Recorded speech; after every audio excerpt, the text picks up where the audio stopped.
By the turn of the millennium, Jeff Beck's profile was almost non-existent. Still a source of real inspiration to a small group of loyal fans, despite receiving both awards and critical acclaim for his sporadic new releases, these rarely dented the charts on either side of the Atlantic. And with his infrequent tours and rare media appearances, he had all but withdrawn from the world stage. Yet after a performance with Kelly Clarkson on hit US TV show American Idol in 2007, he suddenly began to receive far wider exposure. Teaming with celebrated manager and promoter Harvey Goldsmith, Beck embarked on a number of sellout tours, was inducted into the Rock and Roll Hall of Fame as a solo artist, and in 2010 released Emotion and Commotion, his biggest-selling album in 35 years. Not only did this remarkable career revival introduce Beck's work to a new generation of listeners, it also confirmed that unlike many of his peers, the guitarist was still at the top of his game. Jeff was very reclusive for a long time. He seemed to be just happy hanging around his house down in near Tunbridge Wells. And then suddenly there was Harvey Goldsmith. Now, I don't know what Harvey got into him, but he suddenly put him on the map.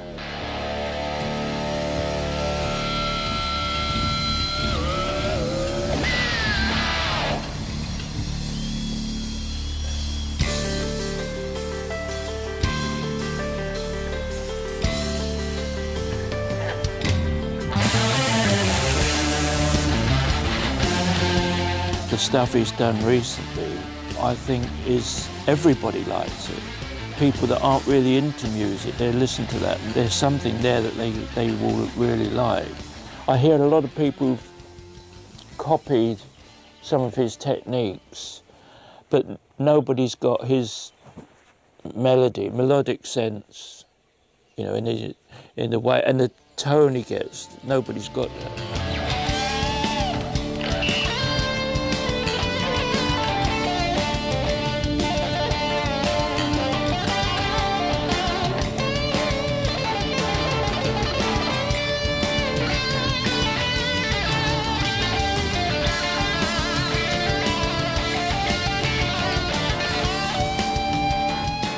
He has ferocious technique, but so do lots of other people who are cataclysmically dull. The extent to which he communicates his personality and emotional nuance, I don't think any other guitar player has as wide an emotional range. He can go from puckish, playful humour to absolute vicious rage to absolutely swooning lyricism in one line, in one lick, let alone from piece to piece.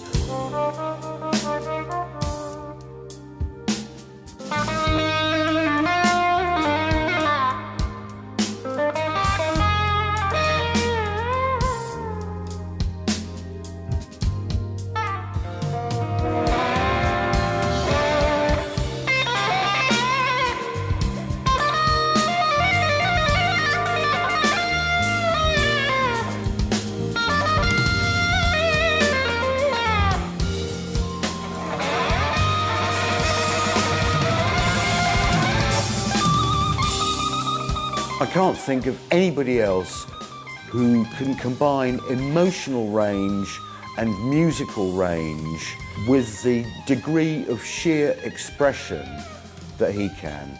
I mean, finally, Jeff is a singer.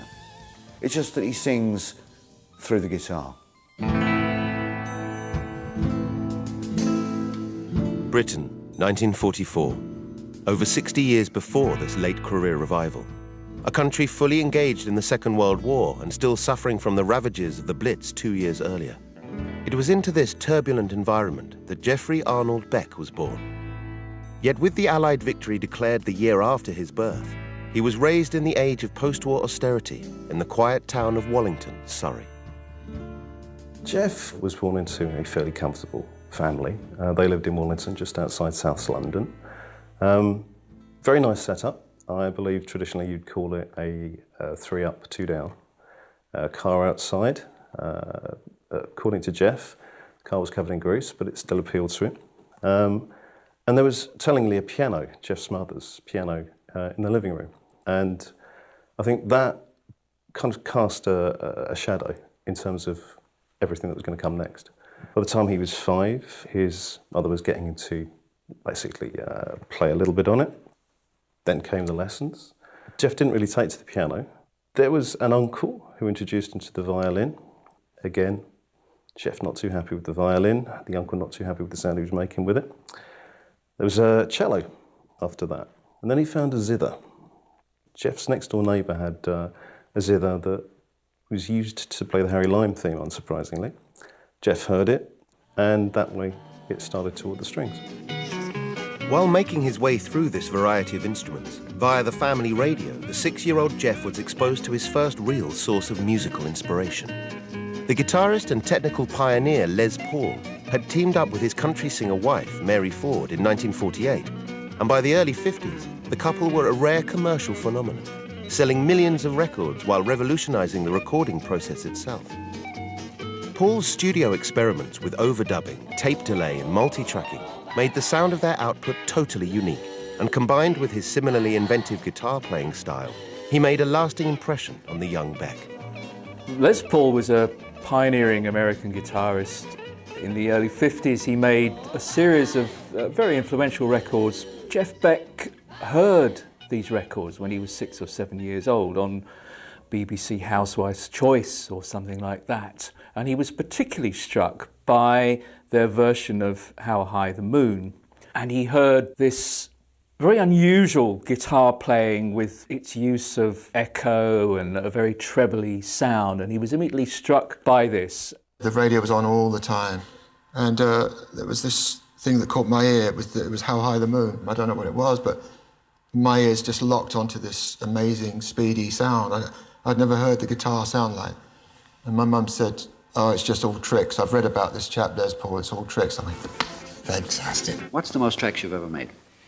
Well, the most that we've put out on the market is 12 guitars and 12 of Mary singing. Does that mean 24 tracks? Very good. Well, could you play that back to us and maybe put in a 25th? Sure. Just to earn well, your... it'll actually be 26 because Mary will sing one and I'll play one. That's 26 tracks of How High the Moon.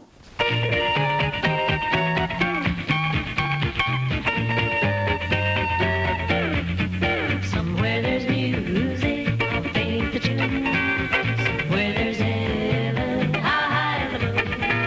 There is no moon above, love is far away too. Till it comes true that you love me inside of you. Somewhere there's music, I'll dare how far. These records were pre-rock and roll, but kind of were part of the pathway towards rock and roll. And of course, he was also a guitar technician who lent his name to one of the most famous signature guitars in the world.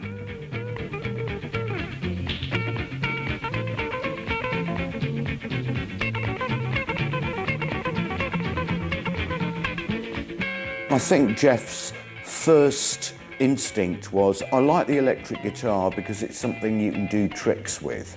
And doing tricks on an electric guitar has always been a huge part of what Jeff's about, and that's directly traceable to Les Paul. Jimmy Page, who was his friend, contemporary, teenage buddy, always had almost as much interest in the acoustic guitar as the electric, as did both Eric Clapton and Pete Townsend. Jeff has played acoustic guitar on very, very few known occasions. You know, his whole career is about the guitar as an electric instrument you do tricks with. 1, 2, 3 o'clock. And as the 1950s progressed, the electric guitar featured more and more prominently in the new musical forms that developed in the wake of Les Paul. In 1956, with Jeff poised on the brink of his teenage years, rock and roll exploded in Britain, and the musical landscape was forever changed. The coming of Bill Haley and the Comets, and then Elvis Presley, gave British youth a new culture, directly imported from America. And although the young Beck found these artists exhilarating, they did not ignite his musical imagination. His exposure to Gene Vincent and his Blue Caps in 1957, however, proved revelatory. When Jeff Beck was a teenager, like most British kids, he was enamoured with rock and roll, very excited by seeing, in particular, the great movie The Girl Can't Help It. And in that film, apart from Little Richard and Jane Mansfield, there was Gene Vincent and the Blue Caps. And to see them playing in Technicolor on a big screen was a huge thrill to a whole generation, actually, but to Jeff Beck in particular. Well, she's the gal in the red blue jeans. She's the queen of all the team. She's the woman that I know. She's the woman that loves me so. Say, Bebopalula, she's my baby. Bebopalula, I don't mind. I mean, he loved hearing the music of Gene Vincent in particular because it was so in your face. It was much more street cred than Elvis, I think, and more musical in a way for a guitar player than Bill Haley and the Comets, for example. So Gene Vincent's Blue Caps had everything that Jeff wanted in rock and roll. She's the woman with the flying feet. She's the one that walks around the store. She's the one that yells more. Although Vincent offered a more edgy appeal than his peers, Beck himself was most drawn to the innovative techniques of the Blue Caps guitarist, Cliff Gallup, whose brief tenure in the band was over by the time of The Girl Can't Help It. Yet his work had been captured on Vincent's breakthrough singles. He only recorded about 36 sides with Vincent, but they are some of the most visceral rock and roll records of the period. And, you know, he had a great technique, and what he did was very crafted, but he also had a way of making it sound very spontaneous as well. You know, he had a very early grasp of the effects you could get on a guitar, the tremolo and the echo, and you can make out a case for him being the definitive rockabilly guitarist, really. Let's drag now.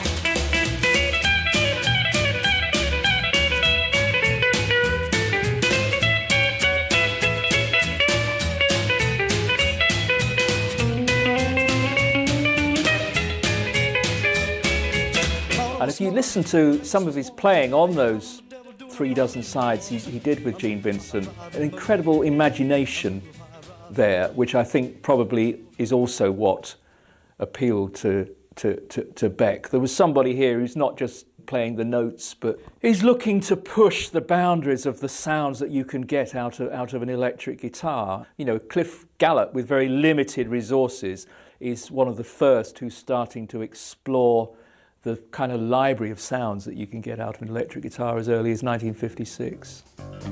Under the influence of these pioneering musicians, by his teenage years, Beck was fully focused on the electric guitar. After borrowing a rather dilapidated model from a friend and unable to convince his parents to buy him one, he soon set about building his own. Jeff loved Les Paul, he loved Cliff Gallup. The problem with the guitars at that point was that they were redolent in America, but there weren't too many over in England. So musicians basically had to find a way of getting them.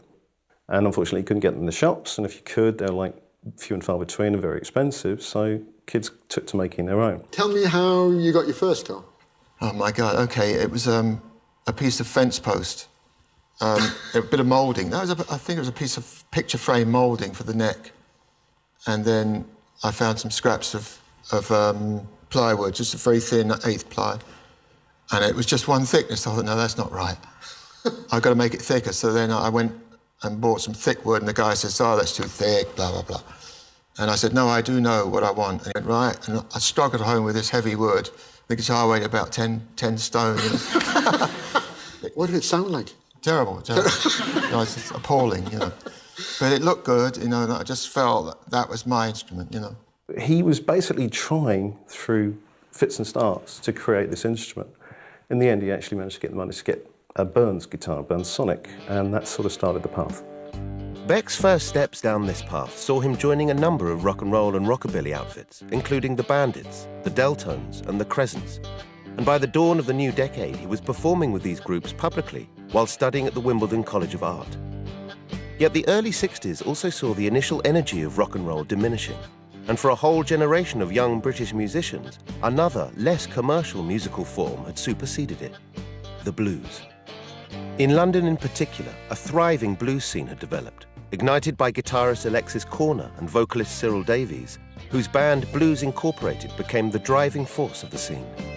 As well as securing a residency at the Marquee Club, they also opened the Ealing Club, where they invited young musicians to sit in with their ensemble. These included future Rolling Stones Mick Jagger, Brian Jones and Keith Richards, as well as Eric Burdon, Ginger Baker, and future Beck collaborator Rod Stewart. As venues offering blues nights began to appear throughout the London suburbs, including impresario Giorgio Gomelsky's Crawdaddy Club in Richmond and Eel Pie Island in Twickenham, Beck was soon drawn into this new movement. And although he had previously shown only a passing interest in the blues, a friendship with the Rolling Stones' original pianist Ian Stewart broadened both his awareness and his appreciation of this musical form. Ian became friendly with Jeff at Eel Pie Island, and Ian lent Jeff his first real blues LP, which was Folk Festival of the Blues. This LP featured Sonny Boy Williamson, Muddy Waters, and also 2 tracks by Buddy Guy, and that changed things for Beck, because from rockabilly he was now introduced to blues, and it started to move things forward for him, not only as a musician, but also on the path of becoming the type of guitarist he wanted to be.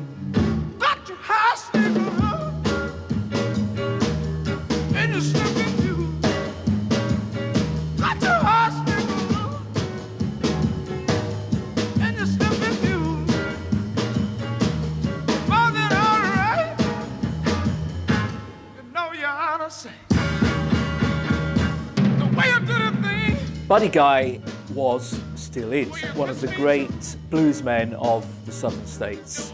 What made him a little bit different from the likes of Muddy Waters and John Lee Hooker is that he's actually from a slightly different generation. He's 20 to 25 years younger than this first generation of southern bluesmen. He's in Chicago by the mid-1950s, and he recorded a few sides then, but his career doesn't really get going as a solo artist until the 1960s. So we are into the rock and roll era. So I think just the simple fact that he was that much younger was attractive to people like Jeff Beck. Clapton was another big fan of Buddy Guy.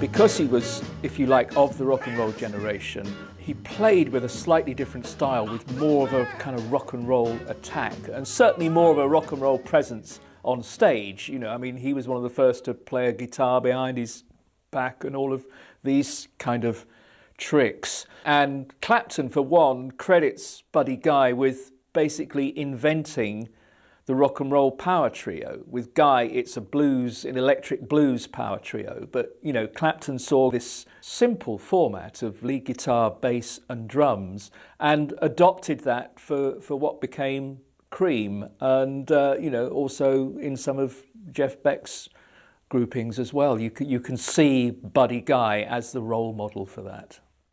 By 1963, having now graduated from art college, Beck began to take a number of menial jobs while continuing to develop his musical techniques on stage. First as a member of the Night Shift, and in 1964 as part of the blues and R&B outfit, the Tridents. With this band in particular, he began to establish his own sound, both during sets at prominent venues Eel Pie Island and the 100 Club, and on his very first recordings. Bands like Night Shift and later the Tridents had a massive impact for Jeff in the fact that he could earn money outside of odd jobs in garages and golf clubs. What it allowed him to do was to actually get to be a jobbing musician. It allowed him to develop the sound that he wanted to on stage, to experiment.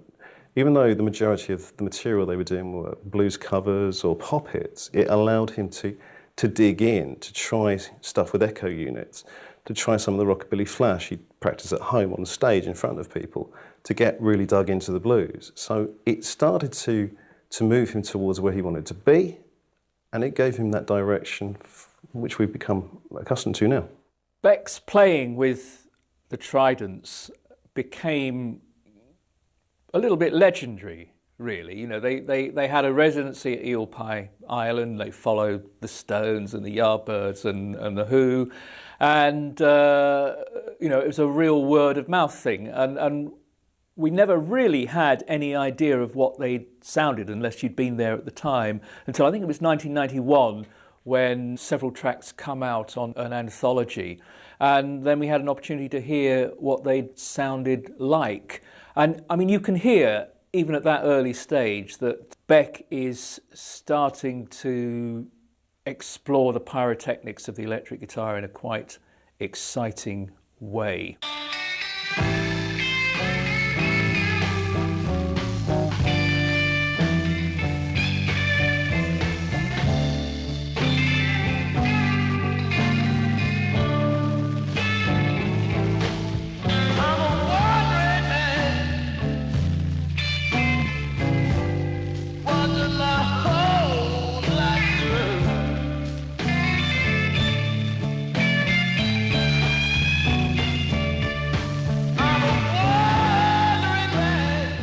There's some question about when Jeff first made it to vinyl. It could have been Johnny Dell and the Crescents. Certainly on the Beckology box set, we've got 3 tracks from his work with the Tridents.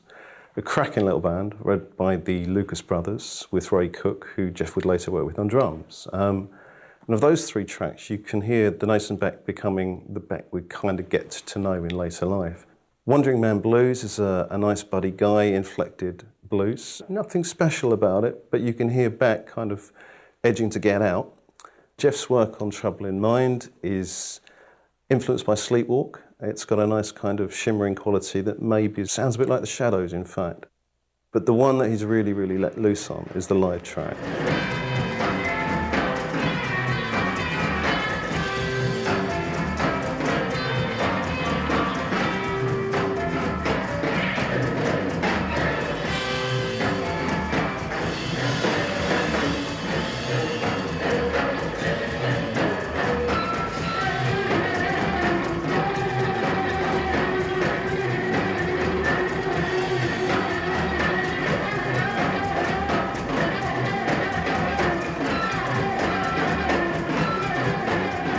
All of Beck's tricks at that point are present on that track. You've got slurs, dissonance, bends, detuned notes, chicken runs, mad scales. It's all there. It's all good fun. And it's actually frightening to think that that was recorded back in 1963. Yet his tenure in this outfit would be brief, and his flourishing talents would soon be incorporated into an act with a far higher profile. 1964 was the year in which British bands launched an all-out assault on the American market, with the Beatles spearheading the cultural invasion. Soon to follow were the standard bearers of the London blues scene, the Rolling Stones, and as they left the Crawdaddy and the Marquee Club behind them, a space developed for a new act to take their place back in the UK. The band's original manager, Giorgio Gomelsky, owner of the Crawdaddy Club, had himself handpicked a replacement for the now absent Stones, the Yardbirds, a young ensemble who specialized in frenetic Chicago blues covers. In early '64, now acting as both their manager and producer, Gomelsky helped sign the band to EMI, and by the end of the year they had begun to establish their reputation as a major force on the homegrown scene, propelled in particular by the technical virtuosity of their lead guitarist, Eric Clapton. The thing about the Yardbirds was they had a distinctive take on the blues. The Rolling Stones always seemed to be much more solid and direct. They didn't change tempo, they didn't change volume. It was pretty much straight ahead. If you listen to the early Decca recordings, fantastic groove, very exciting. But each song would be a 3-minute song played from beginning to end with no variation really. Whereas the Yardbirds were different in that they wanted to experiment right from the start actually with different tempos. They had this thing called the rave up, where they play Smokestack Lightning, and it would get madder and madder and wilder, calling upon the guitar player, in this case Eric Clapton, to break a few strings in the process.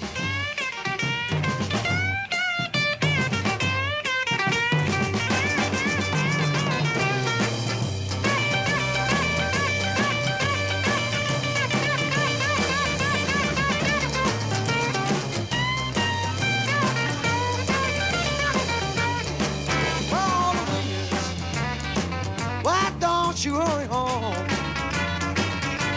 Oh, The Yardbirds were hugely popular in this middle 60s period. It was a year, actually, I joined Melody Maker in 1964, and they were one of the first bands I actually interviewed. And I remember meeting Eric Clapton for the first time in this Fleet Street coffee bar, and him being slightly distanced from the rest of the group. He was already like eyeing a different career. I got that feeling from him anyway. Clapton did not last long. Despite the band's reputation as a live act, both their debut single and album failed to chart, the blues covers that worked on the club circuit lacking any kind of mainstream appeal. Keen to develop a more commercial sound, in December 1964, bassist Paul Samuel Smith suggested that he co-produce the next single with Gomelsky. Yet the resultant track, For Your Love, proved the final straw for Clapton, who was both disillusioned with the group's direction and struggling socially with his bandmates.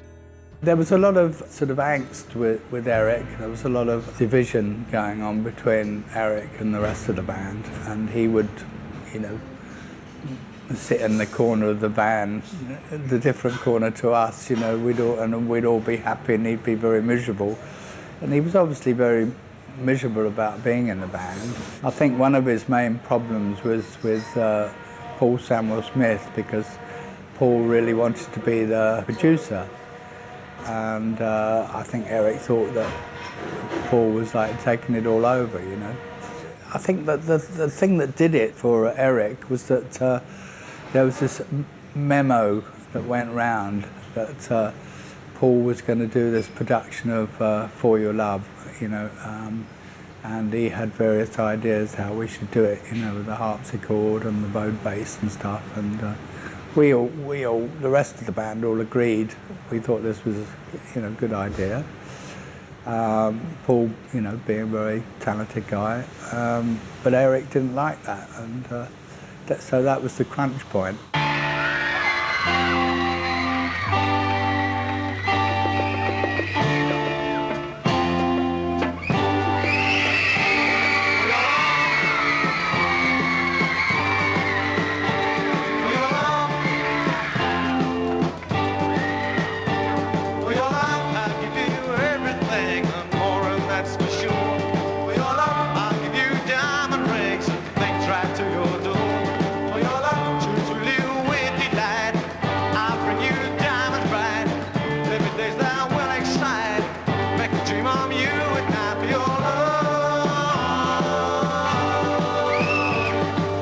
We did try some songs with Eric, of course, like Good Morning Little Schoolgirl and I Wish You Would, are very blues-oriented. And they were great songs, they were very good, powerful tracks. But the truth is, we were rooted in the blues, but we wanted to have a sound for ourselves.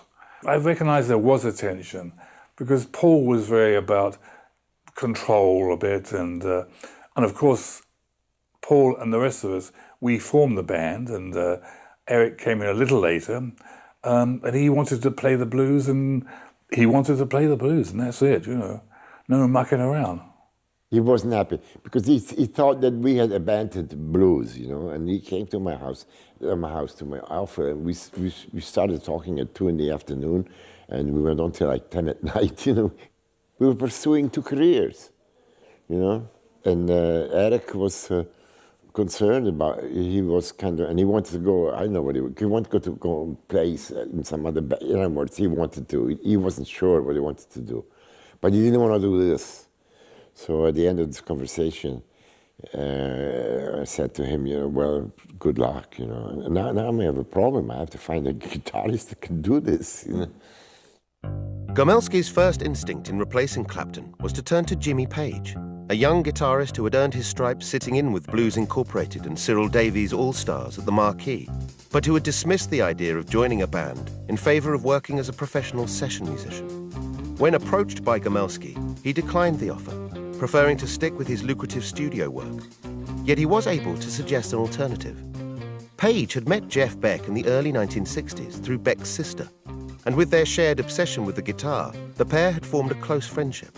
Page strongly recommended to Gomelsky that he and the Yardbirds attend a Trident show and consider his friend as Clapton's replacement. I'd never heard about Jeff, and not until Jimmy suggested it. And I believe Giorgio and Hamish Grimes, his henchman, went down to Eel Pie Island to see them, and There was this funny story about Jeff said they were looking at him, measuring him up for the white suit, you know, that we used to wear white suits in those days. I heard this guy and said, that is perfect, you know. In fact, I preferred him to Eric, almost, you know, because he was freer than Eric. He was a little bit kind of tight, you know. But Jeff was incredible. The invitation to join the Yardbirds came after I finished a sweaty set at the 100 Club. And that time we were playing Eel Pie Island and all that, and getting quite a good reputation. I jumped off stage and this arm came around me.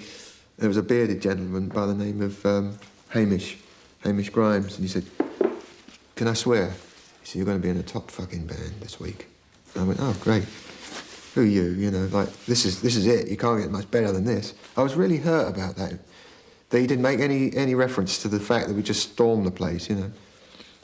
But he thought, well, everybody would want to join the Yardbirds, you know, without even batting an eyelid. And he was right, because I joined.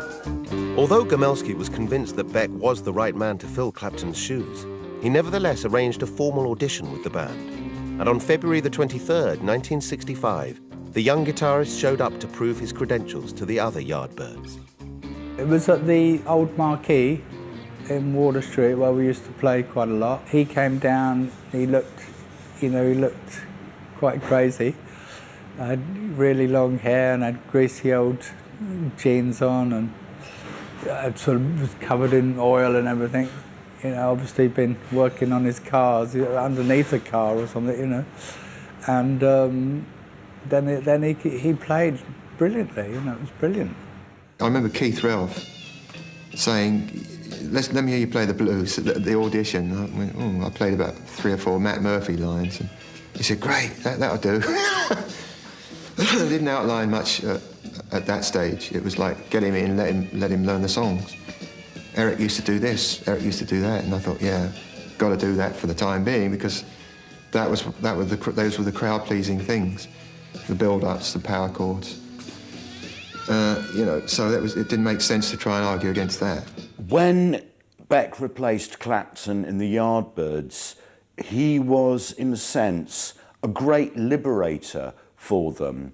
He had a snarky sense of humour and an eclectic sensibility, which are 2 things that Clapton's never been accused of having. Clapton was very much the uptight, sniffy blues purist. Beck was into anarchy, carnage, weird noises, and the incorporation of a wide variety of influences. And I think you'll find very few Yardbirds aficionados who don't consider Beck's time in the band to be their absolute heyday. Within days of officially joining the group, Beck was thrown straight into a run of public appearances. Upon its release in late February, For Your Love had provided the band with the hit they were looking for, reaching number 3 in the UK singles chart and propelling them into the mainstream. In preparation for both the club and media appearances that would follow, Beck's image was immediately tailored to fit in with the Yardbirds' more conservative look. He looked so rough when he first appeared, and he was going to get the job. So Giorgio suggested that Chris took him round and bought him some clothes for a start, and sort of have his hair cut and you know, generally clean him up a bit. You know, it's all a bit sort of demeaning when I think about it.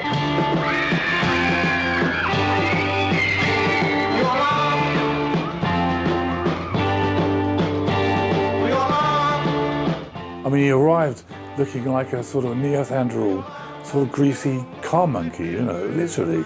Which has not changed a lot after all these years. He still looks like that, I think.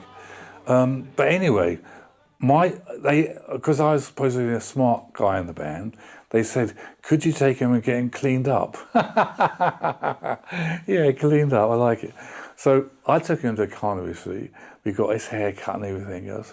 So we got him, put him in a striped shirt and everything, and got him cleaned up. But he didn't sort of speak either. We had really it took a while to get to know anything about this guy. Yet if Beck was slow to make an impression socially, musically he very quickly established himself within the group. Looking to capitalize on the success of For Your Love, the Yardbirds were quickly booked into the studio at the end of April 1965 to record its follow-up. Excited by the unusual combination of instruments that Paul Samuel Smith had brought to the band's top 10 hit, producer Giorgio Gomelsky looked to continue on this experimental path with Heart Full of Soul. Yet it was ultimately Beck who proved the most innovative in the studio. I booked a two-tour Indian two musicians because I was trying to introduce this Indian instruments into pop music. Nobody had done it. It didn't exist. So, and they came to the studio and we started, but I couldn't stop them. And in those days, you didn't have 24-track studios. If you couldn't stop them, you couldn't stop them. So, and Jeff disappeared into the bathroom, and I said, okay, he's going young, he's going, because he looked, and said, oh, I thought he could do this himself, playing. And he disappeared. And then half an hour later, as they were still trying to stop the Indian guys, he turns up, you know, and he plugs, he says, listen, I got something. So he put it in, and that was it.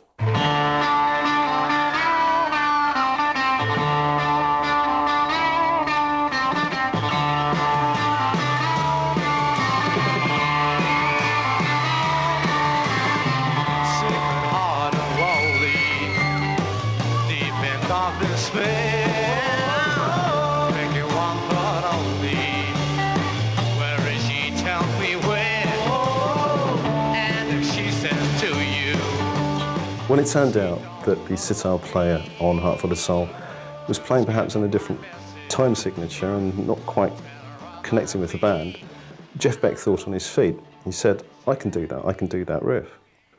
We went and saw that Jimmy Page. He was in a nearby recording studio and basically borrowed a fuzzbox. This fuzzbox was built by a guy called Roger Mayer, who essentially went on to become Jimi Hendrix's FX man. But at the time was building little devices like treble boosters for the likes of Jimmy Page and indeed Jeff Beck.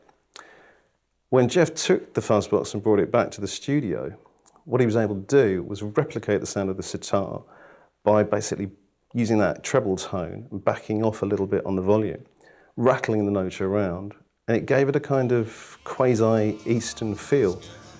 To my knowledge, nobody had done that before, and it's still startling to this day. She had me back again. Well, I will never make her sad. I got a heart full of soul.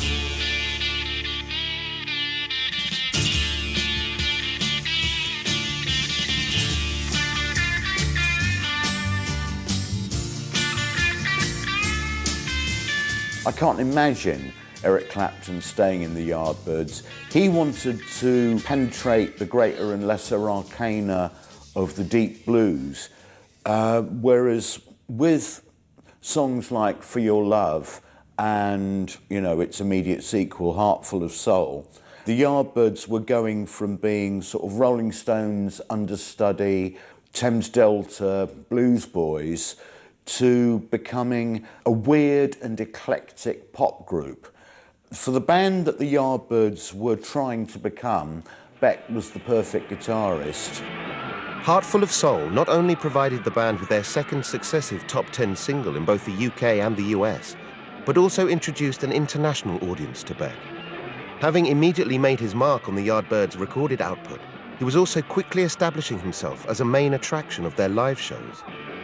Brash, dynamic, and unpredictable, he was unlike any other guitarist on the musical landscape at the time.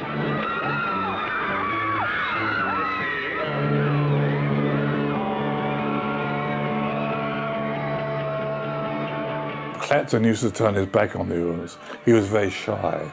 But Jeff had an ego. He was a wild animal. What's he got going, you know? On stage, he was a different personality. He was very forthright, and he made the guitar a very sexual thing as well. The thing about Jeff, he always wanted to impress people, always.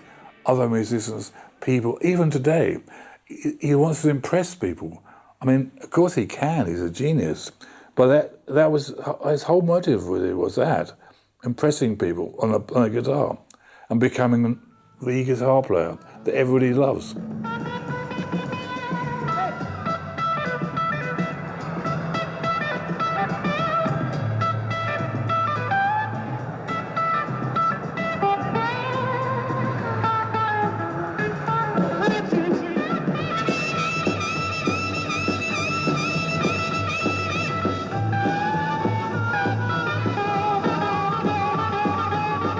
As a Melody Maker reporter, I was sent off to interview Jeff Beck with the Yardbirds, not long after Jeff had joined the group.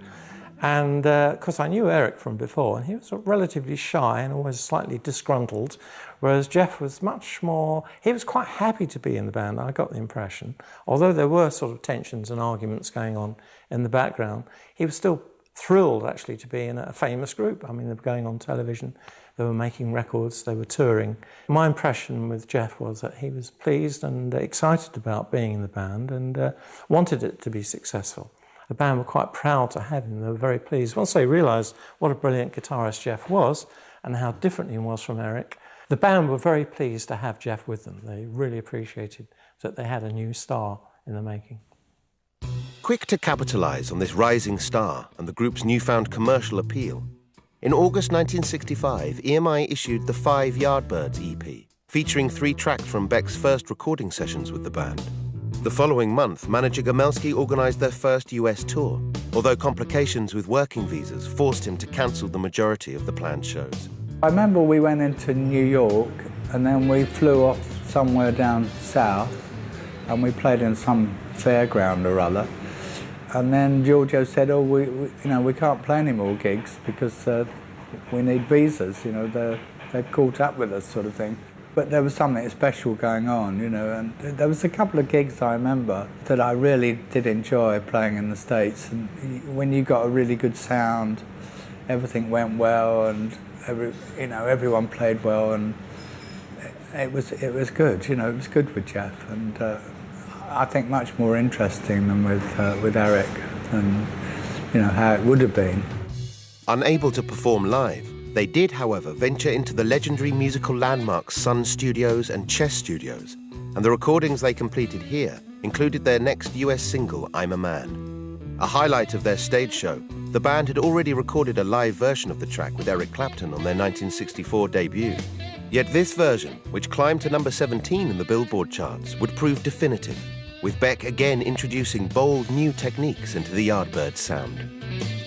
The Yardbirds recording of I'm a Man is a pretty fine attempt to capture what they did so well live, which was they developed this thing they called Rave Up, which was an instrumental section where they just went completely wild and in a way I suppose is a precursor of psychedelia. Clapton actually hated it and denounced it as a gimmick and cited it as one of the reasons why he left the Yardbirds. I think Jeff Beck was a lot more into it. And on I'm a Man, which of course is a Muddy Waters song, and the Yardbirds version has got a fairly weak vocal. But Beck's playing is quite explosive, and then when in the second half of the track they go into trying to recreate in the studio this sort of rave up that was the centrepiece of their live shows, I think it captures it pretty well.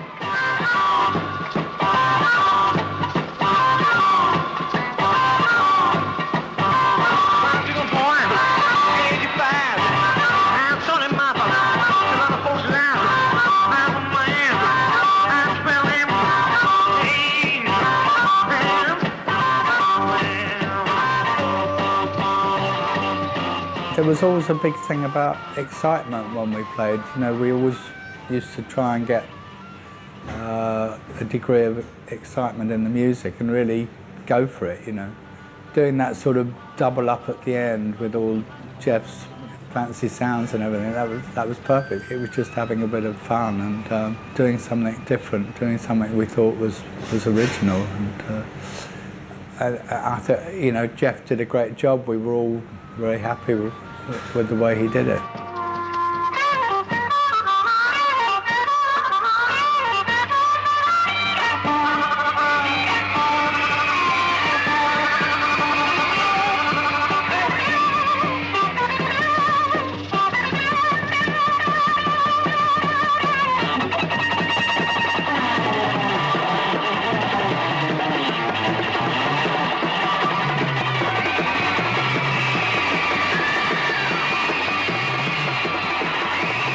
Jeff Beck was one of the crucial pioneers.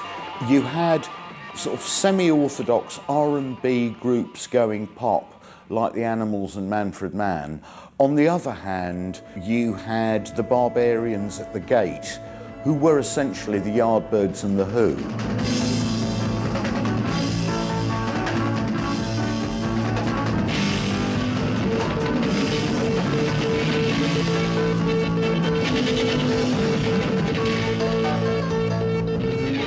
What Beck was doing with the Yardbirds paralleled, though there were also crucial differences, what Pete Townshend was doing with the Who, which was the deconstruction of song structures, be it standard pop progressions or 12-bar blues, and you know, the deconstruction of conventional notions of what music was supposed to sound to. I mean, the Yardbirds' I'm a Man, for example, I mean, the Who's version of I'm a Man is almost orthodox, as is the live version that the Yardbirds did on the Marquee album with Clapton.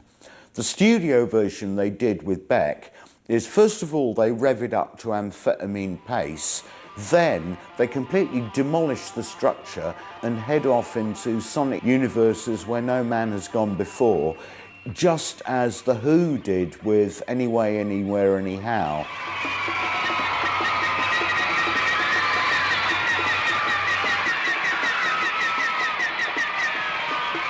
It was the notion of systems breaking down and the world being forcibly reordered actually realised on record. I mean, feedback, just the sound, physical sound of feedback, was the sound of systems breaking down.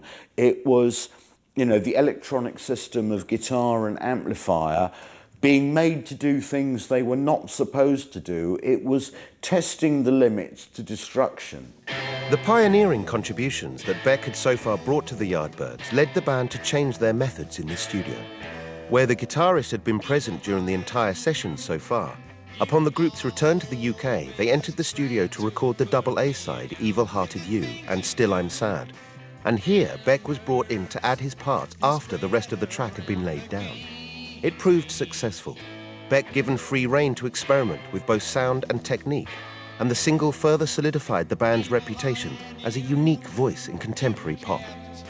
With material like Still I'm Sad and Evil-Hearted You, the Yardbirds had shunted away from a more traditional blues-based pop rock and were really embracing experimentation. Still I'm Sad has those beautiful shimmering chords. Evil-Hearted You again has that kind of nascent menace to it. Jeff wasn't a blues purist, he wasn't a rockabilly purist. What he was a guy who essentially came in to get things done, and that sense of tonal experimentation pushed the Yardbirds further and further onwards. It was a new sound.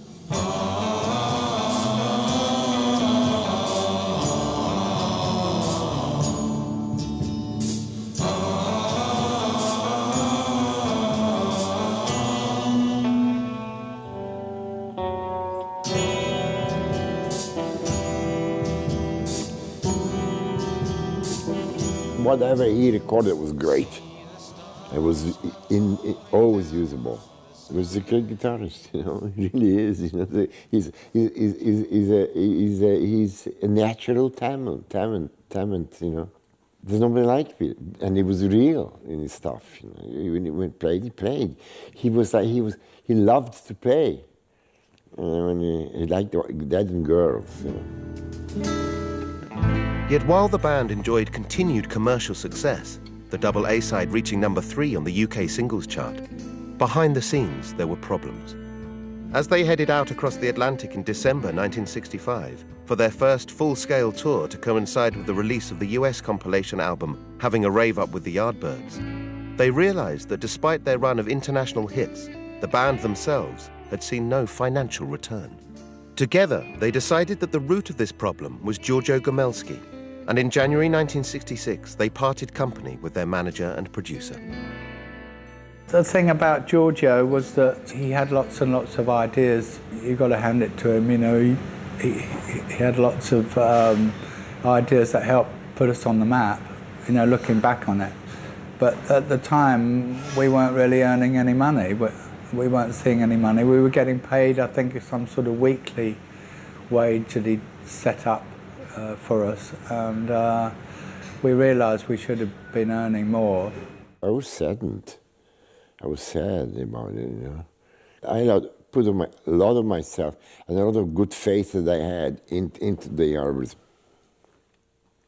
I knew what there was available to be admired in a band that I was managing, you know, or sort of conducting in sort of a way to this destiny that no other band had done.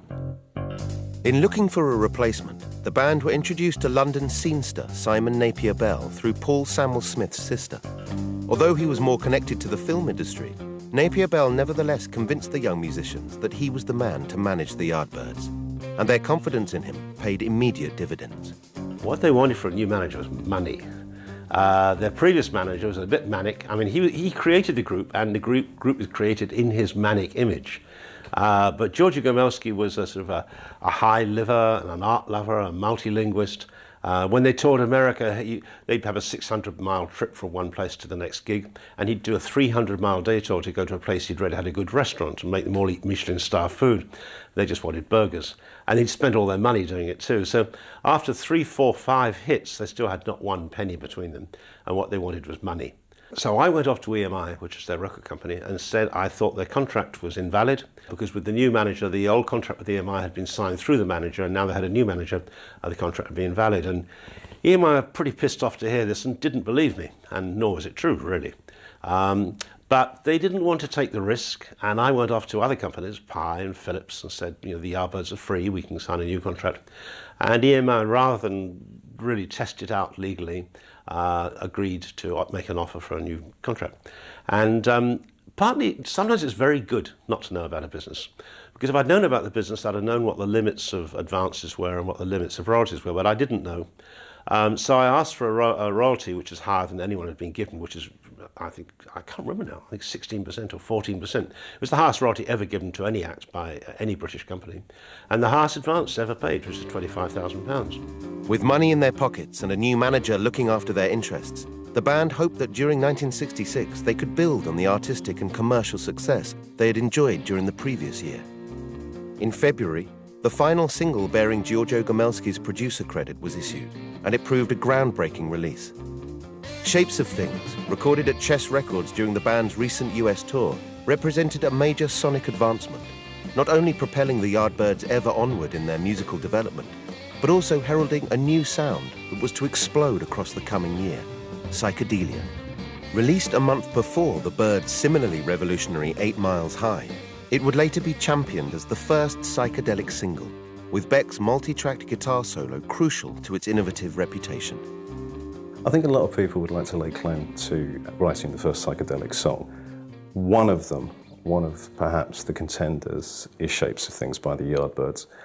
It has a marching beat, it has a kind of ski-whiff lyric, a very deep and meaningful tone to it. And on top of this mad guitar build-up in the middle from Jeff. If it isn't the first proper psychedelic track, then it's certainly one of the first dozen. Before my eyes, just teach me to despise. Well, time make man more wise. Yeah, in my lonely frame, my eyes just hurt my brain. But will it seem the same? 'Cause tomorrow will I be on it? 'Cause tomorrow may be a soldier. I thought Shapes of Things was something quite special. It was recorded in a great studio. We got a very good sound, a very, very bluesy sound, funny enough. I thought it was a good song. There were good hook lines to it, good lyrics about the time, you know, probably a lot about the Vietnam War. I thought Jeff did a great solo, you know, real sort of futuristic solo at the time. So I thought it was a pretty special record. I still think it's one of my favourite Yardbirds tracks. And it's got that break in the middle is a wild break in a guitar. I mean, no wonder guitar players love Jeff, you know.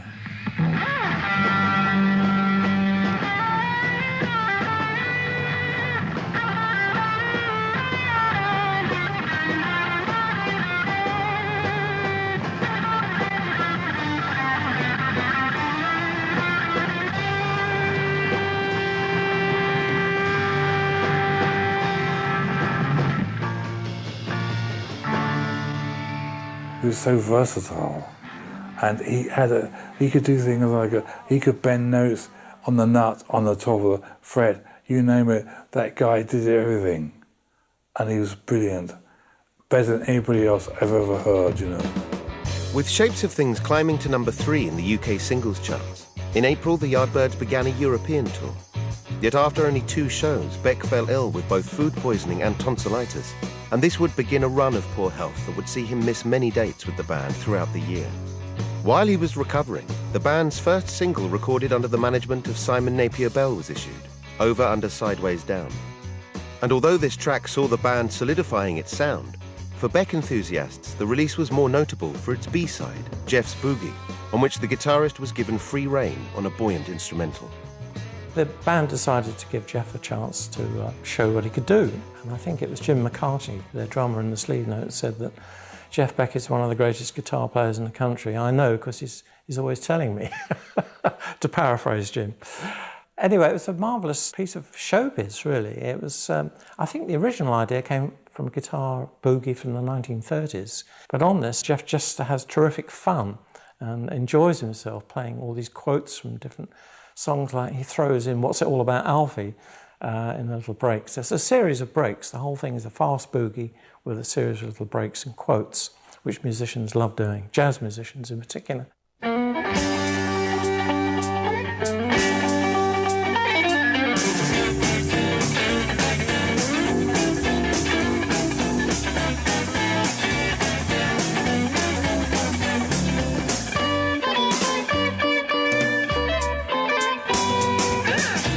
It demonstrates not only his dazzling technique, but his sense of humour. Every time the stop time bit comes around, he pulls something else out of the hat, whether it's a ridiculous, unpeeling, unravelling speed run, or a puckish quotation, or a set of harmonics, and then it goes into you know, the conventional boogie section.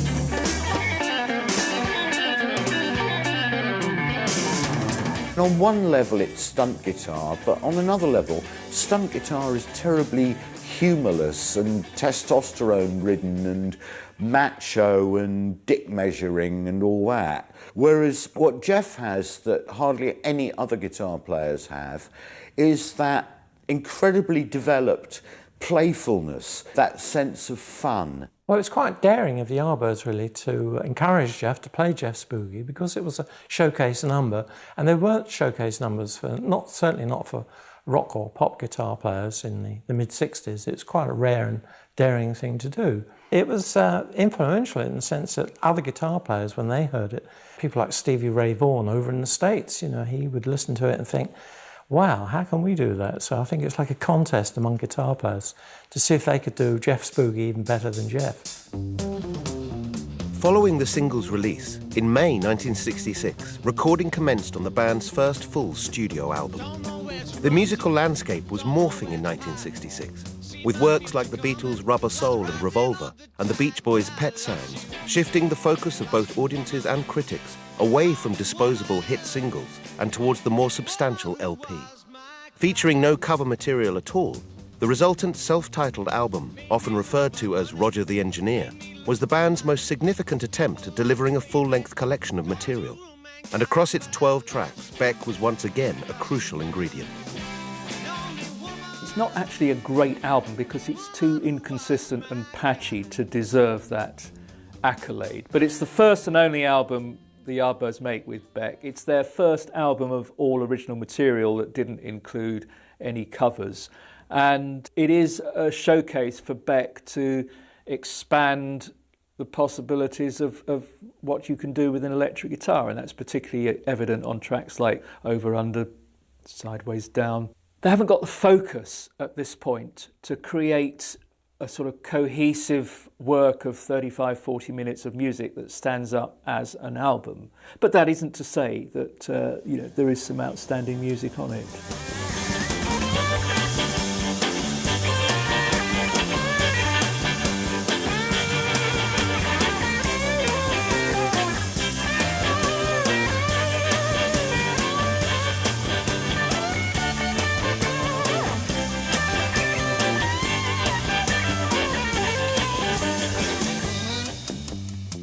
I once asked Jeff, I said, to me a lot of those Yardbirds records sound like you're leaning in the corner of the studio laughing at the song through the guitar. And he said, you have no idea how accurate that is. But that album is absolutely astonishing. It's an example of how he was raising the bar in that period immediately before Hendrix arrived in Britain. Not only did the album showcase Beck's innovative and incendiary lead guitar work, it also provided him the opportunity to take a lead vocal on the track The Nazar Blue, although this was an area in which the guitarist was far less self-assured. Jeff definitely struggled with singing. I think it was his confidence. But he had a pretty good voice. And he sang the Sky's Crying as well, the blues. He could sing, but I think his perfectionism didn't run that far to himself. He always had to have another singer.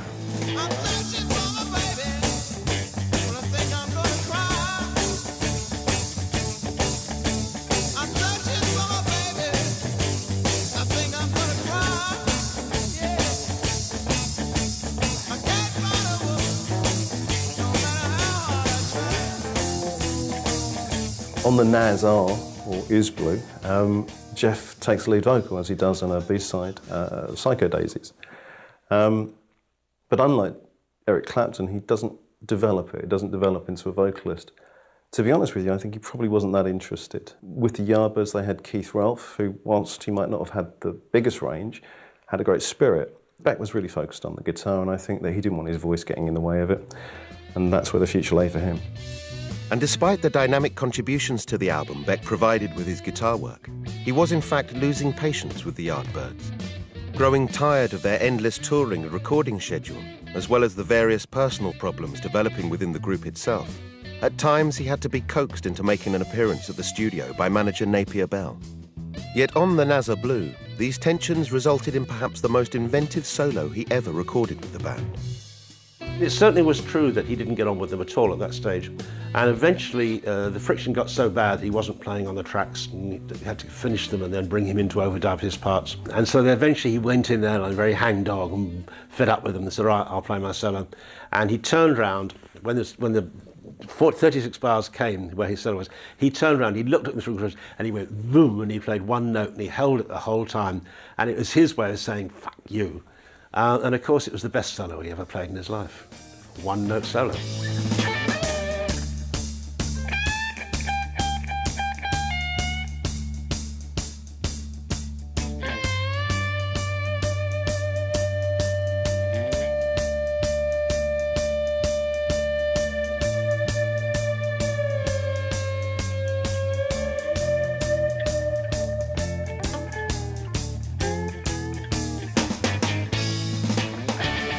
I mean, there's a story, I don't know how true this is, that Beck started using feedback live with the Yardbirds because their equipment was pretty ropey, and this was actually a good way of covering up the deficiencies in the clarity of the sound. But whether that's true or not, on a track like the Nazar Blue, he consciously uses it. Again, it's an example of his adventurous approach towards guitar playing at this time. It must be one of the first uses of deliberate, controlled feedback. But You know, this goes right back to him building his own guitars and so on. He's an explorer. He's an adventurer with the instrument, and you know, it's pioneering stuff. Before the album was even released, the tensions within the band led to a significant change in lineup. During a show at the Oxford May Ball on June the 18th, 1966, singer Keith Relf, who was developing a serious alcohol problem, turned up on stage too drunk to perform. This event led bassist and producer Paul Samuel Smith to resign from the band. Yet in attendance at the show was Beck's longtime friend Jimmy Page. Having now grown tired of the session world, no matter how lucrative, Page was keen to become part of a band. And with Samuel Smith departing, he immediately offered to step into the Yardbirds as his replacement. Jimmy came in to play bass, and Jeff was going to play guitar, and Chris was going to stay on guitar. And I told him it just won't happen. I mean, I've known Jimmy a long time. He's not going to play bass. He's a guitarist. Jeff, more than anybody, it was Jeff, said, can we bring in Jimmy Page? And I said to Jeff, it's a really stupid idea, because Jimmy is the most ambitious guitarist there is, and you'll be out if Jim comes in. And Jeff said, no, he's my friend, I want to bring him in.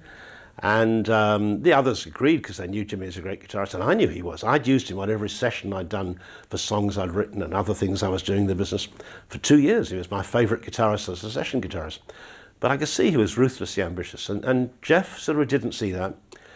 And so Jimmy came into the group. I would say Paul leaving the group was the major reason they eventually broke up. And of course, without Paul as a central figure, and then Jeff was never a dominant figure. He didn't replace Paul. None of the other three rose up to dominance, so it became Jimmy. When Jimmy was brought in, Jimmy was the dominant figure, and he was a sort of, if you like, the evil figure. He was coming in to wheedle his way in and get what he wanted, and why not? And that's what artists do. And, you know, I don't begrudge Jimmy doing what he did, except it was quite obvious it was going to happen. And Jeff was never going to be somebody who was easily cubbyholed or organised or employed. And so it was obvious Jimmy would outdo Jeff, and Jeff would just walk off, which is exactly what happened. Despite now having a long-term friend in the band, Page's entry into the Yardbirds failed to calm Beck's growing frustrations. And as they headed out for a US tour in early August, these began to manifest themselves on stage. Always an intense performer, he was no longer able to contain his emotions during the band's shows, and this resulted in his wholesale destruction of equipment. Within 3 weeks, he once again collapsed with tonsillitis, and Page took his place as lead guitarist for the remainder of the tour. He had a certain temperament that was quite different to Eric's. You know, Eric was quite a calm, cool guy, but Jeff wasn't at all. He was, you know, he was very, very nervous, very sort of wound up guy, and would lose his temper quite easily. So he never quite, I would say unpredictable is the word. You never quite knew what was going to happen, and that actually got worse and worse. Jeff was already getting pretty impatient with a lack of progress and, you know, the restrictions of being in this group. And every time he got frustrated, he shoved his guitar through the amp. We only used Marshall amps, and at that time there were 18 Marshall amps in the whole of America. And so at the end of the first night, they called me from Miami. I was in Chicago, in the Hilton in Chicago. They called me and said, oh, Jeff broke his amp last night. We need a new amp tonight. So I had to phone all over America finding a Marshall amp. And to compound the difficulty, there was an airstrike, which had gone on for 2 weeks. We were flying in a chartered passenger plane. So when I found an amp, which I think was in North Dakota, I had to charter an airplane to fly it to the next night's gig, where Jeff immediately put his guitar through it again, and we did another one the next night. He hadn't worked that out. It wasn't wasn't part of the stage act. It was just a part of his spontaneity. I mean, that was he would play a brilliant solo, or he would lose his rag. And he'd be so worked up, so wound up, that he would hate the sound of the amp, and he would kick it off the stage. And I remember playing a gig on the first floor in some club, and and there was a big window right by the stage, and he kicked the amp out, and it went down onto the ground. So it fell down a story. Well, fortunately, there was nobody underneath it. It was a big cabinet.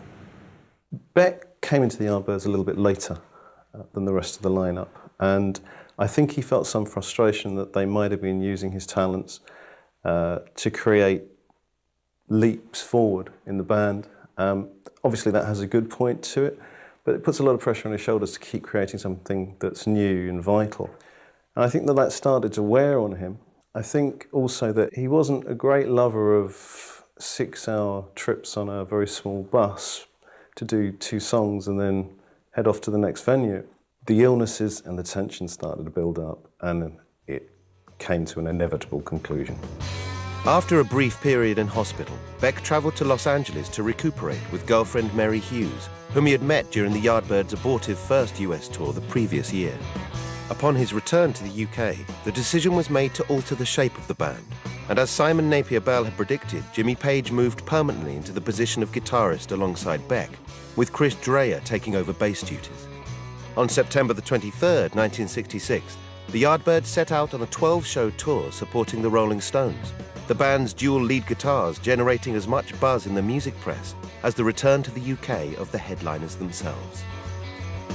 One of the most exciting events of 1966 for a rock journalist was the news that Jimmy Page was going to switch from bass guitar, which he had been playing with the Yardbirds, and finally play lead guitar. And Jeff wanted him to play and join him on stage as a double act, really. 2 lead guitar players in one band. That's pretty unheard of in the mid-60s. And I believe even their manager tried to dissuade them. And I went to see them.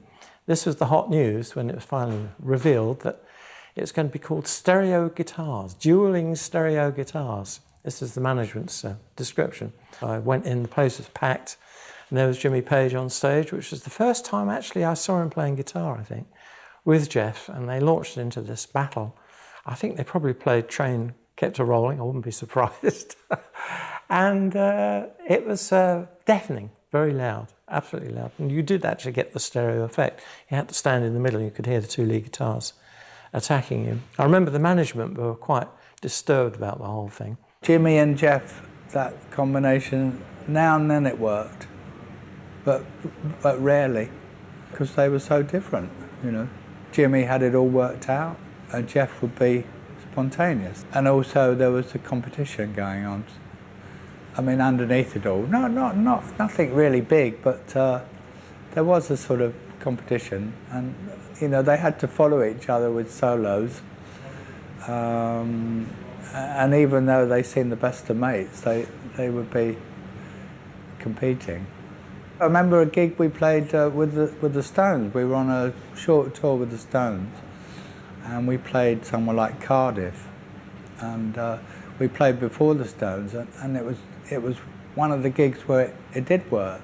It was great, you know. And when we finished, all the crowd stood up and said, "More," you know. And the Stones were due to go. We had this sort of encores, and we came off, and I remember Jimmy said to Jeff, "Oh, that was a good reaction. That was good." And "No, that was crap," you know. Jeff, "Oh, it was awful." You know, but Jimmy said, "Well, listen to them, you know. And the Stones have got to go on now." In October 1966, the first and only single of this formation of the Yardbirds was issued.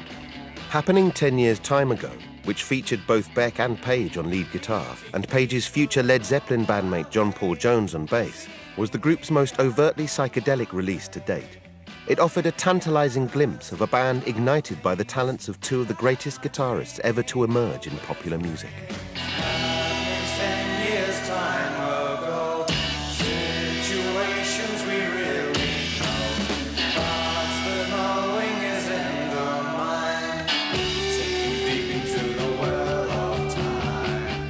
I mean, it is fascinating to think what the 2 guitar lineup might have done had it gone on for longer than it did. We have this one single, which is more or less the only thing that of substance that they did with both Beck and Page playing together.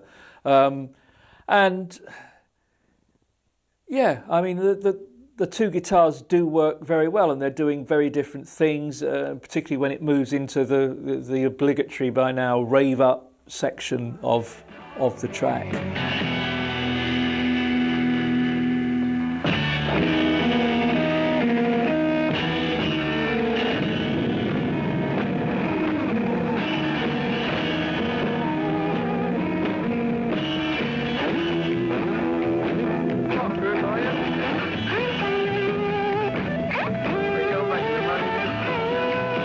It is one of those great ones that got away in the history of rock and roll. What would a Beck and Page lineup of the Yardbirds have sounded like if, say, they'd gone on to make a whole album together?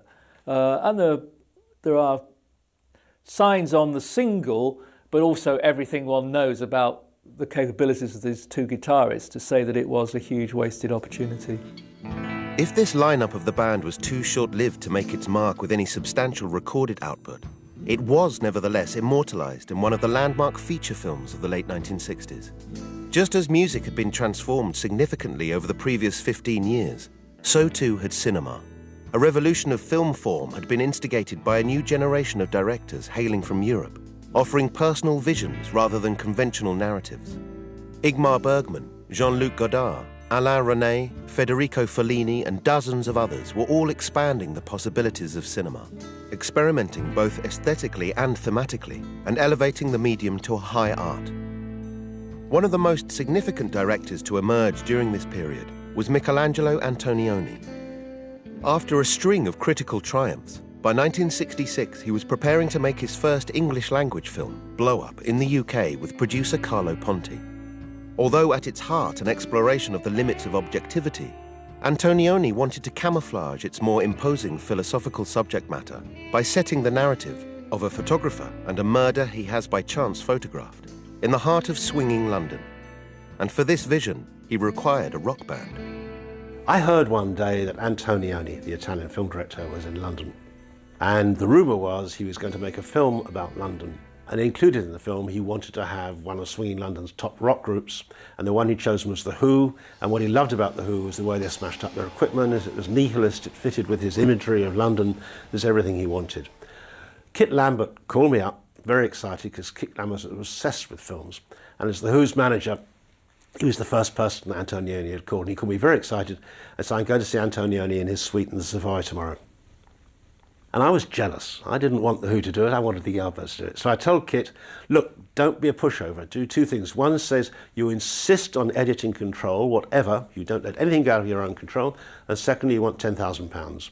And I knew the budget would be nil, and Antonio would never give editing control, never to anyone. And Kit went off all very grand and pompous, and of course Antonioni threw him out. And an hour later I was on the phone saying, look, I've got a better group, and you can have editing control, and we don't want a fee. And so the Yardbirds got the gig. We all had to stay in this hotel up in Knightsbridge so we could all travel to Boreham Wood or wherever it was. You know, getting up at 6 in the morning, getting on the set at 8 and doing the whole day. And I think we did a whole week or 5 days doing that shoot. And it was all very odd because they'd copied a club. It was the exact copy of the Ricky Tick Club down in Windsor. Everything on the wall was the same, all the graffiti. You know, you walked into the set and it was like being in the club. And then they had the audience all standing there like completely deadpan, which was very unusual because that never happened at a gig, all standing there like completely out their heads.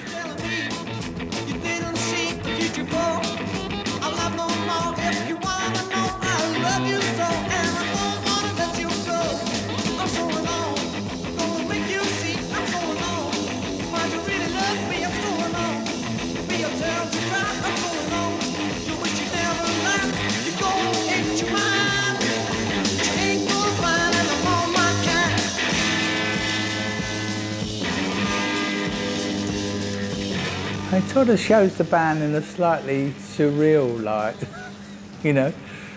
But I'm quite proud of the fact we were in the Antonioni film rather than a stupid comedy film, you know, like the Gonks Go Beat or something like that. Antonioni, it was a pompous oaf. I didn't like him at all. Everyone was calling him Sir, and I couldn't understand why. The film was a bit of a joke anyway, and it was all based on his vision of London, which was a bit of Hemmings. I mean, Hemmings was supposed to be Bailey and we were supposed to be The Who. Why didn't he use those people and make a proper documentary instead of this crackpot sort of joke, you know? I think it was a great film. Interestingly enough, Paul hated the fact he was no longer in the Yardbirds he's a snob, and he would love to have been in that film. But on the other hand, Jeff's attitude was a load of pretentious bullshit. And that's the two ends of the spectrum.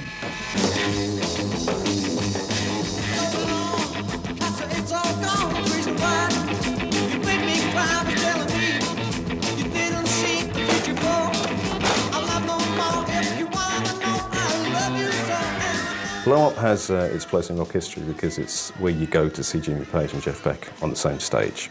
Antonioni's film, no matter what you think of it, captures that moment brilliantly. You have a very odd audience standing there like robots watching a band, probably at the height of its powers.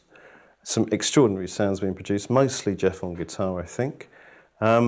It's a great moment, and it shows you what could have been. Whether Blow Up did them any good in terms of their legacy, I don't know. It certainly gets seen, and it's been seen way beyond what they would have been seen without it, and it is considered Antonioni's greatest film. So it has made their legacy bigger. It kept the image alive at moments when it might have died, and it did have the two great guitarists together, Jimmy and Jeff, in the same time. So it's probably very good for them in the long run, but in terms of career and helping them, not at all. It's only a memory, that's all. Having filmed their contribution to Blow Up in early October 1966, by the end of the month the band returned to the US for another run of concerts. Yet this time they were joining Dick Clark's Caravan of Stars, an annual roadshow that aimed to take a mismatched assortment of artists on a 33-date, 27-day tour. Dismayed by the ridiculous schedule, Beck lasted 2 days before his frustration boiled over. Jeff was right about that tour. It was a crazy tour. We were all in a Greyhound bus and playing perhaps more than one gig a night. And of course, in those days, it was like seen as promotion. This was going to promote Happenings 10 years time ago. We were playing in these real sort of hit places down south. Playing Happenings 10 years time ago, you know. It was mad. And people were shouting out, "Oh, turn the guitar down, the guitar's too loud." And playing with, you know, Gary Lewis and the Playboys and Sam the Sham. It was crazy. It was a mad tour. We came off at the end and we went in the dressing room and he got his Les Paul and he just smashed it. He smashed it up in lots of little pieces, you know, in his tempo. And it was the first time I'd seen him really smash a guitar like that, you know. And he was obviously really wound up. And then next thing we knew, he disappeared. He just took off, and he went to shack up with his girlfriend in Hollywood. Jeff Beck was no longer a Yardbird, yet his exit from the band did little to disrupt their immediate momentum. Jimmy Page was now able to both step forward as the sole lead guitarist and to take the reins regarding their future development, while Beck himself recuperated in Los Angeles with partner Mary Hughes, finally liberated from the punishing work schedule that had blighted his health over the previous 20 months. Still technically the manager of both the Yardbirds and Beck, Simon Napier Bell was left with a decision regarding his future with either act, and his solution included the appointment of a most unlikely producer. Once he'd left, I sort of had a choice. There was too much friction between the group as it was on one side and Jeff for me to manage them both. I mean, it was obviously not a good idea. So I had to make a decision, and I thought, well, I'll stick with Jeff. Again, it was an immature management decision because I saw that as sticking with the music I like best and the person I like best. And as a manager now, I say that's an irrelevance. You should just make your commercial decision and stay with what you think is going to be the most successful. But to me, the most successful, well, I was probably right in this sense, the most successful for me would be the one I could deal with. And I felt I could deal with Jeff. And I thought the group had got beyond dealing with, and particularly Jimmy I find very, very difficult to deal with. The thing was, I like to wind things up properly. I don't just walk away from things. Even as an amateur manager, I was a professional manager. So I decided they needed a producer, and I talked to them about it. And I suggested Mickie Most, which is really a most extraordinary decision for a group like the Yardbirds. But he did produce the Animals, mainly by doing nothing. A lot of the greatest producers have been people who just took the group into the studio and gave them some freedom and a background to record. And really that's how Mickie had produced the Animals. And I thought if he did the same for the Yardbirds, he might get some good results. So I went to see Mickie. And Mickie said, fine, yes, I'll take them on and produce them. And I'll produce Jeff too. And I didn't really mind that. And Jeff didn't seem to mind, so that was agreed. And I would manage Jeff. And then Peter Grant, who was Mickey's cohort there, would manage the Yardbirds. That all seemed fine, nobody objected, and that was what was decided. So Peter Grant became the Yardbirds manager. They changed the name to the New Yardbirds, and I stayed with Jeff, and Mickie was going to produce them all. Mickie Most proved a controversial choice of producer, both for Beck and the Yardbirds. Having already worked with Page as a session musician back in the mid-60s, and following his successes with The Animals and Donovan, he was accepted by all parties. Yet the tail end of 1967 had seen the emergence of Jimi Hendrix on the British scene, and music was about to get much heavier. Most proved unable to work this into the recordings he completed with the Yardbirds, and his appointment as the band's producer directly resulted in their commercial decline and eventual dissolution. With Beck, however, he ignored prevailing trends, and armed with a drawer full of unrecorded pop compositions, he attempted to launch the guitarist as a solo star. In January 1967, Beck entered the studio to record Hi-Ho Silver Lining, reluctantly providing lead vocals on the track, and 2 months later the single propelled him into the charts for a staggering 14 weeks. Despite the immediate commercial success of the record, it has since been disowned by Beck and remains a controversial release. Mickie Most was an old-school Tin Pan Alley pop charlatan who cut corners in the recording studio, didn't give a fig about artistic integrity, but made great 3-minute pop singles. By the late 1960s, the terrain has changed, but Mickie Most has not moved on. He still is stuck in this era of the 3-minute disposable pop single, and yet he has in his stable more serious artists like Donovan, like Jeff Beck, and he treats them the same as he would treat, any other disposable here today, gone tomorrow pop star. Hence, we come up with Jeff Beck recording Hi-Ho Silver Lining. Mickie wasn't the right producer for the Yardbirds. That was very clear very quickly. He didn't get from them the sort of balls which they put into their own performances without him. But he did turn out to be the right producer for Jeff Beck. I mean, Hi-Ho Silver Lining was an absolutely brilliant record. But he pushed Jeff in a direction, again, he didn't want to go in. He never respected that song. He never thought it was good. He doesn't to this day, and yet it's a brilliant pop record. Flying across the country.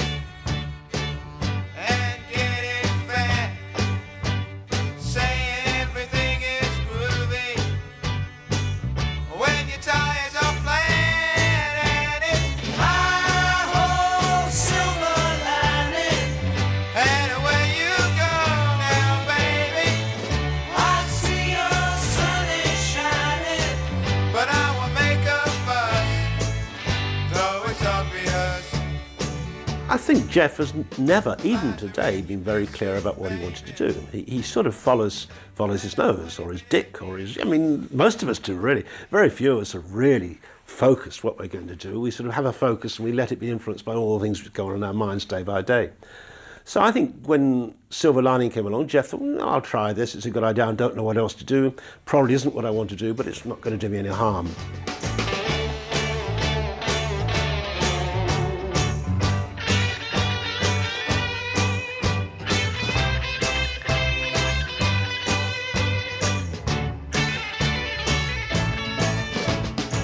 What was Jeff's line? It was like having a fucking pink toilet seat hung round my neck for the rest of my life. It's high kitsch. I like the guitar solo. The lyrics are actually quite good. And the thing is that, Jeff's singing in air quotes, I quite like it in a punk way. It's this sort of sullen punk drone. I tell you, if he'd been 15 years younger and come along in the punk era, with a voice like that, he could probably have gotten a job as a singer in a punk band, even if he didn't play guitar. I think Jeff was always slightly embarrassed about it, really. In fact, he did disown it. He claimed that it was a dreadful mistake in his career. And yet, I think he appreciated the fact that it put his name in the spotlight and people knew about him. The average man in the street suddenly knew who Jeff Beck was, and that can never be a bad thing for any musician. Despite his later frustration with the single, Hi-Ho Silver Lining became a perennial classic and an anomaly within his wider oeuvre. Its B-side, however, proved equally enduring for very different reasons. Back in May 1966, Simon Napier Bell had encouraged the members of the Yardbirds to record solo side projects to ease tensions within the band, and Beck's reaction had been to immediately seek out the help of Jimmy Page, then still working as a session musician. After Page had quickly formed a structure for the piece, the pair called on The Who's rhythm section, Keith Moon and John Entwistle, as both had let it be known that they were unhappy in their own band and were looking for new musical ventures. Yet Page's plans went beyond a solitary recording for a Jeff Beck side project. He envisioned this collection of musicians going on to form a permanent supergroup. On May 16th and 17th, Beck and Page recorded the track, with Moon attending the sessions but Entwistle bowing out, and future Led Zeppelin member John Paul Jones brought in on bass. The result was Beck's Bolero. Jimmy had in his mind to form a supergroup, and so this would be the first recording to test out the supergroup. Keith said, don't tell anybody I'm coming. You know? Well, Keith's manager, Kit Lambert, was my best friend. You know? Very difficult for me not to tell my best friend that Keith's going to come and do the gig. So Keith turned up in a sort of Russian hat, dark glasses, and an ashcan coat, because he thought no one would recognise him, because it became the most noticeable thing you can imagine. So there were pictures of Keith the next day in the papers wearing this, going into IBC studios. And anyway, I'd already phoned up Kit and told him what was happening. And Kit said it was a good idea. Let him let off steam, he'll come back to the Who a happier person. So they thought they were creating this bonding supergroup, but actually everyone knew what they were doing. Everyone around them in the management area knew what they were doing. And I was meant to be producing it, and I did produce it. I mean, I produced it in the sense that a producer was meant to make sure a track turns out well. And at the points where they needed guidance and help with the construction of the track, I was there. And Jimmy told the story many times, you know, I just disappeared and they had to get on and lay down their guitars themselves. That was the right thing to do. I mean, I didn't know what they wanted to do guitar-wise. And for me to instruct them would have made it less good. They needed to settle down and find out what they wanted to put on there. And so I went off for 6 or 7 hours, and when I came back, it was all done.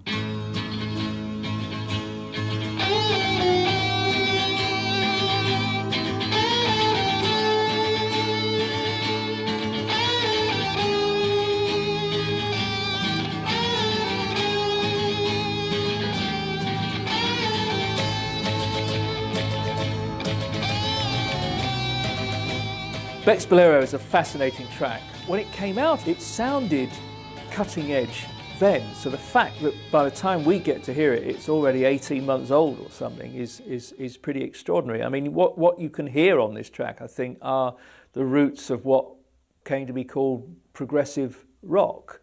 And it leads off in various directions. I mean, it partly leads Jimmy Page off in the direction of some of the things he subsequently does with Led Zeppelin, and it possibly takes Jeff Beck forward on the instrumental level to the kind of albums he started making in the mid-1970s. What is interesting is that at this point of time, in the mid-late 1960s, things are moving incredibly fast. So the fact that this track was more than a year old, I mean, that sounds nothing in a modern era when people might spend 3 years making an album. So you'll have one album with material that has been in Genesis for several years anyway. But I think 1966, 1967, things are moving so fast that individual years or even individual 3-month periods have a distinctive sound, and 3 months later it's moved on. So it's an incredible testament to Beck's Bolero that it comes out in 1967 and still sounds like it's ahead of the game.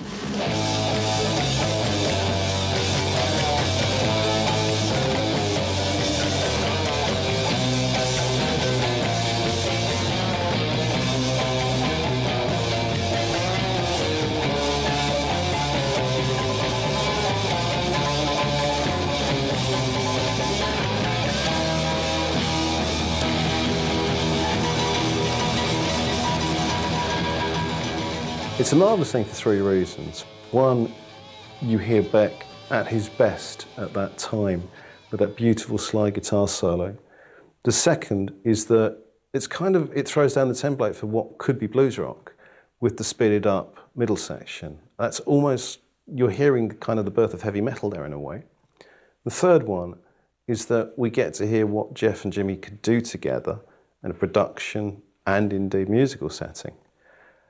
The legend around the track is, of course, who wrote it. Jimmy says Jimmy, Jeff says Jeff. Issues of authorship aside, the track would remain one of the highlights of Beck's solo career. And although it was originally released backing the most commercial piece in his entire catalogue, its blues rock elements were in keeping with the new project he had embarked upon in January 1967. Before the recording of Hi-Ho Silver Lining, Beck had contacted singer and harmonica player Rod Stewart to see if he would be interested in forming a band. Stewart, known affectionately as Rod the Mod, had been an Eel Pie Island regular with Long John Baldry in the mid-60s and had gone on to front the Giorgio Gomelsky-managed band Steam Packet. Unable to break through either in a group or as a solo artist, Stewart accepted Beck's offer, and the pair began to piece together a band, which eventually included bassist Ron Wood and former Trident's drummer Ray Cook. A week before the release of Hi-Ho Silver Lining, the Jeff Beck Group made their live debut. Yet it was far from successful. He said he was going to form a group with Rod Stewart, and I got them a gig at the Finsbury Park Empire for 6 weeks' time. And as day by day went by, I called up and found they weren't rehearsing, they hadn't sorted out the group members, they'd have a rehearsal and then it wouldn't actually get to actually practicing, and then Jeff said they're going to change the bass player and then the guitar player, and it looked to me like a shambles, and I got more and more nervous, and on the night of the gig I went along and I was right to be nervous. It was a total disaster. They were supporting the Small Faces and Roy Orbison, one of those big package tours, and it was at the Astoria, Finsbury Park, which later became the Rainbow Theatre. And I can still remember the atmosphere of that gig because most of the audience were young teenage girls who were screaming their heads off at the Small Faces. The Small Faces couldn't hear what they were playing, so they just sort of leapt around on stage and enjoyed themselves. And then Jeff Beck Group came on with Rod Stewart and Ronnie Wood, and Ray Cook was their drummer then. And it was their very first gig, and sadly it appeared that they hadn't rehearsed at all. Now I was a Jeff Beck fan, and I found it quite painful watching Jeff in this rather febrile atmosphere of screaming teenage girls. No rock fans in the audience, I'm afraid. And I got the impression he was so nervous that he couldn't actually construct a guitar solo. It's probably the worst I've ever seen him play. Simon Napier Bell agreed, and he dropped Beck, passing management duties on to Mickie Most's associate and the Yardbirds manager, Peter Grant. Disappointed by the show, Beck himself chose to fire drummer Cook, and over the next month looked for a replacement, finally settling on ex-bluesbreaker Ainsley Dunbar. With this new lineup, the Jeff Beck Group headed out on the road for a run of shows across the UK, while Beck's second single, Tallyman, was issued in July 1967. For the remainder of the year, the band continued playing on the London blues circuit, with Ainsley Dunbar jumping ship after only 4 months, and drummer Mickey Waller brought in to replace him. Despite Beck's focus on establishing the group, however, Mickie Most was still determined to develop the guitarist as a solo star.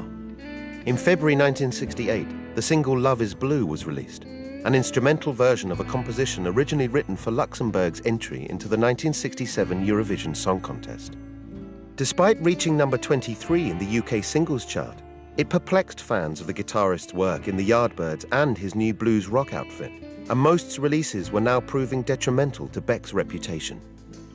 I think the nadir of Beck's recorded career would probably be Love is Blue. It has little to commend it, and as a song or an instrumental, I think the less said about that, the better, really.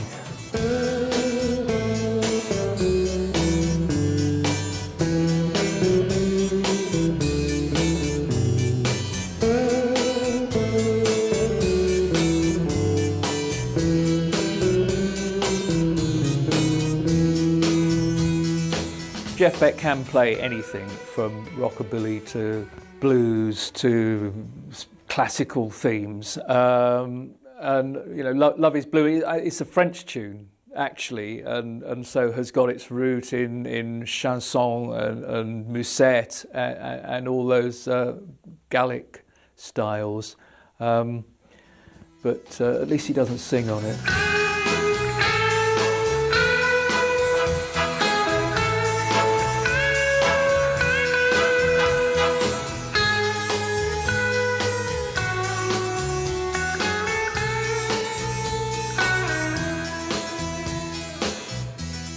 The thing he hated most that Mickie Most made him do was Love is Blue.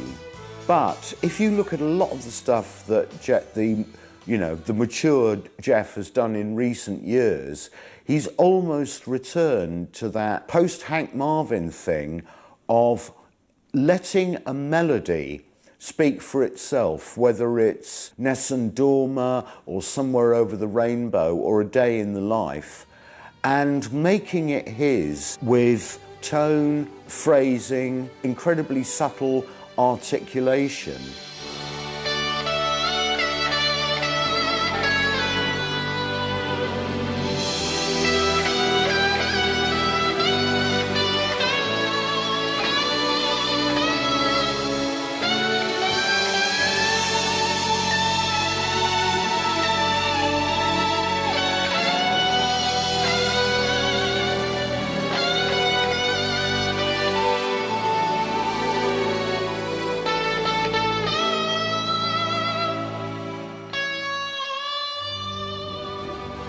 Actually, the first time he was asked to do anything like that, as opposed to blazing away and embellishing with weird